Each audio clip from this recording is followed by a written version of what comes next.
तो नमस्कार, कैसे हो आप सब। आशा करता हूँ अच्छे होंगे। दोस्तों, आज है दिन वेडनेसडे का और आज डेट है 7 दिसंबर 2022। और दोस्तों, अभी टाइम हो चुका है आपका 6:43 हो गए हैं शाम के।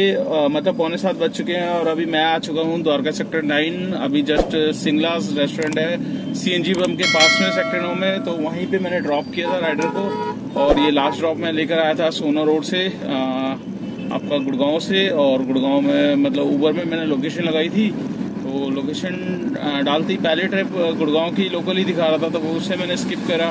तो मैंने कहा यार, जब जाना दिल्ली की साइड है तो दिल्ली की ही राइड पकड़ो, चाहे जनकपुरी की हो या उसके आसपास एरिया की हो, द्वारका की। तो मेरे पास दूसरी ट्रिप डायरेक्टली मतलब ये द्वारका सेक्टर 9 की आ गई। तो मैंने कहा चलो ये बढ़िया है कि मतलब सीधा डायरेक्ट आज द्वारका की मिल गई। तो इससे क्या होता है कि घर जल्दी पहुंच जाते हैं और अपने टाइम से 1 घंटे की ट्रिप मतलब 1 घंटा 10 मिनट के वो टाइमिंग बता रहा था। तो मैं अंदर वाले रास्ते से लेकर आ गया आपका उद्योग विहार के अंदर से जो रास्ता बिजवासन से होता हुआ जाता है, तो वहाँ से मैं सीधा अंदर से आ गया 1 घंटे में, मतलब 50 मिनट के अंदर मैंने ड्रॉप कर दिया राइडर को।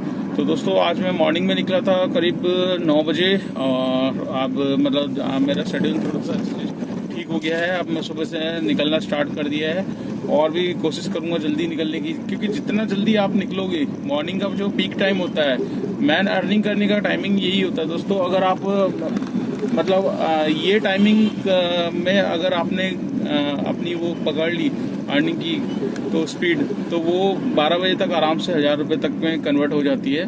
तो अगर आप 7 बजे निकलते हैं तो भी आपके 1000-1200 रुपये तक की राइड मिल जाती है। डिपेंड करता है राइड के ऊपर, सर्च के ऊपर। जैसा कि मेरे को आज मिली, मुझे एक ही राइड में, पहले सुबह की राइड में ही 600 रुपये ऊबर की तरफ से मिल गए थे। तो पहली राइड मेरे को 1.4 के सर्च में मिली और ये आपका सेक्टर 95 गुरुग्राम आपका पटौदी रोड पे है। तो वो मैं समझ गया था ये पटौदी रोड पे है, मानेसर वाली साइड पे बैक साइड से जाना था। और अब काफी मतलब द्वारका एक्सप्रेसवे के रास्ते दोस्तों पहले जैसे नहीं रहे। अगर कोई भाई नहीं गया है या जो भाई जा रहे हैं उनको पता होगा कि किस हिसाब से रास्ते बन चुके हैं। तो अब द्वारका एक्सप्रेसवे मतलब 1 साल के अंदर रेडी होने वाला है। तो यहाँ से शॉर्टकट रास्ता है मानेसर जाने का, बहुत ही आराम से मानेसर आप जा सकते हो, हीरो होंडा चौक जा सकते हो। तो गुड़गांव में किसी भी वहाँ निकलना हो आपको तो मतलब वहाँ से आने के लिए भी इजी हो गया है और जाने के लिए भी। तो अब धीरे धीरे मतलब पूरा इम्प्रूव हो गया है। तो सुबह में गया मतलब मैंने ये लगा लो कि 26-27 किलोमीटर की 28 किलोमीटर की ट्रिप थी। तो मैंने 45 मिनट में ड्रॉप कर दिया था पीछे द्वारका एक्सप्रेसवे वाली साइड से। तो उस ट्रिप में मैंने मुझे जो फेयर बना था राइडर का वो 638 रुपये बने थे और मुझे 505 रुपये मिल चुके थे उस राइड में सर्च लगा के। और 100 रुपये मेरे को हरियाणा एंट्रेंस का स्टेट टैक्स देता है, तो उसे लगा के 6 रुपये पहली ट्रिप में मेरे को मिल गए थे। और उसके बाद क्या हुआ दोस्तों, एक्चुअली क्या था, माइनस में अकाउंट था, 200-300 रुपये पहले गए, सॉरी 200-300 क्या 400 रुपये समथिंग थे माइनस में। तो इस राइड को मैंने जब देखा तो ऑलरेडी 635 मतलब माइनस शो कर रहा था। अब कितने थे कल के मेरे को पता नहीं, कल एक्चुअली ज़्यादातर ट्रिपें सारी कैश में आ जाती है, तो जिसकी वजह से माइनस में अकाउंट हो जाता है। तो इस ट्रिप को मैंने जब ड्रॉप किया उसके बाद 635 रुपये माइनस में दिखाया। 10 मिनट के अंदर इसने कैश ट्रिप डिसेबल कर दी, क्योंकि आपको पता है 600 रुपये से जैसे ही ऊपर बैलेंस जाता है तो ये कैश ट्रिप बंद कर देता है और आपकी ऑनलाइन पेमेंट की ट्रिप चालू रखता है। जिससे क्या होता है, नुकसान हमारा होता है। ऑनलाइन पेमेंट वाली ट्रिप कोई बनेगी तब जाके हमारे पास आएगी। अब उस एरिया में और भी गाड़ियां खड़ी रहती है तो उनके पास वो ट्रिप चली गई, तो चली जाती है मतलब कैश की। तो अब मैंने फिर देखा कि इसने मतलब ट्रिप बंद कर दिए कैश। और फिर वहाँ पटौदी रोड पे बुकिंग्स आती है कम। ओला में भी ट्राई किया, ओला में नहीं आई। फिर मैंने फटाफट पेटीएम से ऑनलाइन पेमेंट करी 635 रुपये की। 10-15 मिनट अपडेट होने में लगे, फिर मेरे पास सीधा सेक्टर 29 की आई कैश में ऊबर में। फिर ऊबर ने अपडेट कर दिया था, 0 कर दिया था वॉलेट का पैसा, क्योंकि ऑलरेडी मैं पेटीएम से पे कर चुका था। तो ओला में मतलब ऊबर में फिर मेरे पास आई सीधा सेक्टर 29। सेक्टर 29 ड्रॉप किया मैंने और मतलब टोल के पास से नहीं लेकर गया, वो अंदर से सीधा निकाल दिया उसने। तो वहाँ से फिर सेक्टर 29 मैंने ड्रॉप किया। ड्रॉप करते ही फिर मैंने लगा दी थी लोकेशन। मैंने कहा क्योंकि अब 12 का टाइम हो रहा था, मैंने कहा यहाँ अगर रुक गया तो फिर रुक ही जाऊँगा, काम पूरा ख़राब हो जाएगा, फिर आगे की अर्निंग नहीं हो पाएगी। तो मतलब मैंने फिर वहाँ से आपकी लोकेशन लगाई और मेरे पास सीधा बुकिंग आई आपका सिकंदरपुर मेट्रो स्टेशन के पास में जो आपका ब्रिस्टल होटल है उसके जस्ट अपोजिट साइड में नेक्सा का शोरूम है। वहाँ से बुकिंग आई सीधा छतरपुर गुरुजी आश्रम के पास। मतलब गुरुजी आश्रम जो बड़े मंदिर है वहीं पर जस्ट उसके आसपास में 200 मीटर पे राइडर का घर था, तो मुझे लगा शायद मंदिर जा रहे होंगे, तो इसी बहाने मतलब गुरुजी आश्रम मंदिर के भी दर्शन हो गए, बड़े मंदिर के। और काफ़ी दिन से सोच भी रहा था बट मंदिर बंद था, जिसकी वजह से मतलब मैं सोच भी रहा था दर्शन करूँ पर नहीं हो पाए, तो बाहर से ही दर्शन कर लिए गुरुजी के। तो मतलब वहाँ से मैं फिर दोस्तों आज क्या है कि एमसीडी का भी इलेक्शन था, आपको जैसे कि जानते हो एमसीडी के रिजल्ट आ रहे थे, तो मेरे पास बुकिंग तो आ गई थी छतरपुर से। सफदरजंग एनक्लेव की टाइमिंग मेरे को शो कर रहा था, कम से कम ये लगा लो 54 मिनट शो कर रहे थे। तो मैंने कहा यार इतना टाइम कैसे शो कर सकता है, तो मैंने वहाँ से फिर उसको मैंने चेक किया, मैंने कहा हो सकता है एडिटिंग कर रखी हो, बंदे ने ऐड कर रखी हो लोकेशन देखी तो लोकेशन भी ऐड नहीं है। तो आज वैसे ही इलेक्शन का टाइम था, तो वहाँ से छतरपुर साइड में क्या है कि पूरा जो आम आदमी पार्टी से जो कैंडिडेट जीता होगा तो वो अपना जश्न मनाते हुए चल रहे थे। तो आपको पता है आजकल ट्रेंड हो गया, डीजे तो हर उसमें चलता रहता है, तो इतने भयानक डीजे, मतलब पूरी गाड़ी हिल जाती है उससे बेस से। तो जाम इतना गंदा था, 15-20 मिनट तो पिकअप लेने में ही लगे। तो वहाँ से मैं निकल के आया, एम्स का वो था सफदरजंग ट्रामा सेंटर का, वहाँ ड्रॉप करके फिर मैंने डिवाइस बंद किया, फिर लंच वंच किया। फिर उसके बाद दोस्तों मेरे पास बुकिंग आई सीधा टर्मिनल 2 एयरपोर्ट। तो एयरपोर्ट मैंने ड्रॉप किया, एयरपोर्ट से फिर वापस एयरपोर्ट पे तो आपको पता है बुकिंग्स आती नहीं है, तो महिपालपुर वापस आया, महिपालपुर से फिर सीधा गुड़गांव वापस पहुंच गया। तो गुड़गांव से फिर डायरेक्ट इधर आ गया दोस्तों।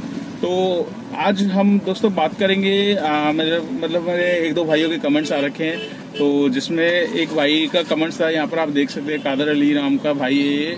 इसने मुझे जस्ट अभी थोड़ी देर पहले तो इसका कमेंट्स इसने बोला था कि भैया इसके ऊपर वीडियो बनाना, कि इन ड्राइव ऐप में काफ़ी मतलब कम रेट पे गाड़ियाँ चल रही है, 350 से 450 रुपये नोएडा से दिल्ली, दिल्ली से नोएडा, ऐसे रेटों पे मतलब राइडर अब बुक करने लगे हैं। तो देखो दोस्तों, अब जो चीज़ हो चुकी है उसको हम किसी के ऊपर मतलब हम रोक तो नहीं सकते, बट मैं अपनी वीडियो के माध्यम से यही कहना चाहूँगा दोस्तों को। दोस्तों मैं भी कभी कभी चलाता हूँ इन ड्राइवर ऐप, मैंने भी मतलब इन ड्राइव चलाई है, और मैंने जितनी भी 1-2 राइड ली है तो उनको मैंने अपना पर्सनल कस्टमर बनाया है, ठीक है। जैसे कि मैंने आपको बताया था कुछ दिन पहले मैंने गुड़गांव से उत्तम नगर छोड़ा था, तो एक मैडम का आ गया था, तो 2-3 मैंने ऐसे राइडर पकड़ रखे हैं अपने। तो ट्रिप ऐसी लो जिसमें आपको फायदा हो, आपको लगे कि हाँ आपका मतलब आप ओला उबर में 30% 35% कमीशन जाती है, तो आप उस हिसाब से देख लो कि आपकी कमीशन कटने के बाद आपको वो रेट मिल रहा है कि नहीं मिल रहा हो। और अगर आप इन ड्राइव चला रहे हो तो उसमें तो 50-60 रुपये और एक्स्ट्रा मिलने चाहिए आपको, तो आप कम रेट पे ना चलाओ दोस्तों। कम रेट पे चलाओगे आने वाले टाइम और भाइयों के लिए ख़राब हो जाता है, जिससे क्या है कि और भाइयों को परेशानी हो जाती है। अब किसी भाई की ओला में आईडी बंद है, उबर में बंद है, वो सिर्फ इन ड्राइवर के ऊपर डिपेंड है, तो उसके लिए बहुत डिफिकल्टी हो जाती है। अब हम लोग हैं, मेरे पास ओला भी है, उबर भी है, इन ड्राइव में मजबूरी में कभी जो है नहीं आती बुकिंग तब लेता हूँ, और ऐसी बुकिंग लेता हूँ जिसमें मुझे फ़ायदा होता है, ठीक है ना। लास्ट टाइम मैंने आपको बताया था, मैंने गुड़गांव से राजीव चौक से ली थी नजफगढ़ की, 700 रुपये में बुकिंग्स ली थी। और आप सोचिए 700 रुपये मैंने सिर्फ ये लगा लीजिए आपका 24 किलोमीटर की डिस्टेंस थी, 24 किलोमीटर में टोल लगा के 700 रुपये मैंने राइडर से ले लिए थे। तो ऐसी ट्रिपें करो जिसमें आपको बेनिफिट हो, आप कम ट्रिप्स कर रहे हो और उसमें फिर नुकसान आप ही का हो रहा है दोस्तों, और भाइयों का भी होगा जो इन ड्राइवर चला रहे हैं उनका। तो मैं अपनी वीडियो के माध्यम से उन भाइयों के लिए एक छोटी सी रिक्वेस्ट है कि दोस्तों रेट मत खराब करो, रेट सही रखो, और रेट खराब करोगे तो आप ही के लिए आने वाले टाइम में दिक्कत होगी। तो दोस्तों और भी 1-2 भाइयों के कमेंट्स हैं मेरे पास, और वो मतलब काफ़ी कमेंट्स आते रहते हैं, जिसका मैं 1-2 का रिप्लाई कर देता हूँ। 1-2 भाइयों ने मतलब ये पूछा है कि भैया गाड़ी कौन सी ले, गुड़गांव में चलानी है, और गुड़गांव के लिए कौन सी बेस्ट गाड़ी है। तो दोस्तों ऐसा कुछ नहीं है, आप दिल्ली लोकल चलाना चाह रहे हो तो लोकल में आप वैगनर भी ले सकते हो, डिज़ायर भी ले सकते हो, आपके ऊपर है। जितना आप इसमें वो कहते हैं ना चीनी डालोगे उतना गुड़ मीठा होगा, तो उस हिसाब से आपके ऊपर है, आपका बजट जिस हिसाब से बन रहा है आप उस हिसाब से मतलब गाड़ी ले सकते हो। तो काम सभी में है, वैगनर में भी काम है, डिज़ायर में भी काम है, और ऑप्शन मैंने कल की वीडियो में आपको बताया ही था कि ऑप्शन जितनी बड़ी गाड़ी लोगे उतनी ज़्यादा आपको ओला उबर की कैटेगरी वाइज ऑप्शन ओपन हो जाते हैं। तो आशा करता हूँ आज का ब्लॉग आपको अच्छा लगा होगा। तो दोस्तों आज का मैं काम आपको बता देता हूँ, टोटल काम मेरा आज का उबर में कितना हुआ है कितना नहीं हुआ। तो जितना भी काम होता है, और सुबह मैं 9 बजे निकला था और अभी 6:45 बज रहे हैं, तो आप ये लगा लीजिए 10 घंटे का काम है। 10 घंटे में 1 घंटा लंच होता है, 9 घंटे काम होता है, तो 9 घंटे का। तो आज का काम जितना भी है टोटल मैं आपको यहाँ पर दिखा देता हूँ। दोस्तों यहाँ पर आप देख सकते हैं 1742 रुपये का आज का काम है उबर का, और इसमें मेरा 100 रुपये का मतलब 100 रुपये नहीं 200 रुपये का MCD टोल है और एक हरियाणा टैक्स है। तो आपके 300 रुपये हो गए, तो 2042 रुपये का काम है, जिसमें से जो मैंने CNG मैंने डलवाई थी दोस्तों, आज मॉर्निंग में मैंने डलवाई थी करीब 550 रुपये की CNG, और 100 रुपये की मेरे पास पहले की पड़ी हुई थी। तो जिसमें से मैंने अभी 100 रुपये की CNG मेरे पास मतलब बची हुई थी, और 550 समथिंग की मेरे पास खर्च होगी। तो टोटल काम मेरा 2042 रुपये का है, जिसमें से आप 300 रुपये जो टोल है उसको हटा लो। 300 रुपये का टोल को हम हटाते हैं तो 1742 है, 1750 में 550 रुपये आप माइनस करो। आज का काम जो निकल के आ रहा है दोस्तों वो आपका 1250 रुपये का है। 1300 मान लो, राउंड फिगर में 1300 काम है। या आप टोल को अपनी अर्निंग में काउंट करो या नहीं करो, वो ये आपके ऊपर डिपेंड है दोस्तों। तो मैं अपनी अर्निंग में टोल को हटा देता हूँ, क्योंकि मेरे पास MCD पास जरूर है, पर वो निकल जाता है, मतलब कभी कभी 3000 पे 3000 से जितने 3000 का पास होता है उससे ऊपर ही अमाउंट निकालता हूँ। 4.5 भी निकल जाता है, 5 भी निकल जाता है, अपने ऊपर डिपेंड है। तो दोस्तों इस ब्लॉग को कर लेते हैं यहीं पे एंड। वीडियो आपको कैसी लगी लाइक जरूर करना, चैनल पे फर्स्ट टाइम हो तो चैनल को सब्सक्राइब कर लेना, दोस्तों के साथ शेयर करना मत भूलिएगा। और अगर आप मेरे फेसबुक पेज पे वीडियो देख रहे हो तो फेसबुक पेज को भी फॉलो कर लो दोस्तों। और कुछ भी आपको पूछना है मतलब कुछ भी आपके सवाल है तो आप मुझे कमेंट्स कर सकते हैं, और आप मेरे व्हाट्सएप ग्रुप से भी जुड़ सकते हैं। मैंने कांटेक्ट नंबर भी अपना शेयर किया हुआ है, जैसे मर्जी आप मुझसे कांटेक्ट कर सकते हैं। ठीक है दोस्तों, तो मिलते हैं कल नेक्स्ट डे नेक्स्ट रनिंग पे। और आपको कुछ भी वीडियो देखनी है ओला उबर से रिगार्डिंग, ओला उबर में कितना काम हो रहा है, अर्टिगा में कितना काम है, लोकल कितना काम हो रहा है, नाइट में कितना काम हो जाता है, तो ये सारी की सारी वीडियो मैंने बना रखी है दोस्तों। आप डिस्क्रिप्शन में जाइए, लिंक वाइज वीडियो लगी हुई है, तो आप डिस्क्रिप्शन में जाके देख सकते हैं। ठीक है दोस्तों, तो मिलते हैं कल नेक्स्ट डे नेक्स्ट रनिंग पे। Till then bye.